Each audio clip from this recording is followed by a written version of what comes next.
Shaxsiy qo'riqchingiz bormi? 1 2 3 4 5 6 7 8 9 10.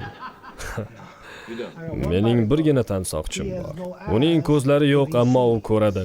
Uning quloqlari yo'q, ammo u eshitadi. U baridan xabardor. Biror nima yaratmoqchi bo'lsa, shunchaki bo'l deydi va u paydo bo'ladi. Lekin buyrug'i biz eshitadigan ovozli til yordamida talaffuz qilinadigan so'z bo'lib yangramaydi.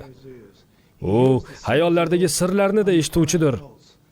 U Alloh, Xudo. U mening tansoqchim. U sizning tansoqchingiz. U ulug'dir, buyukdir.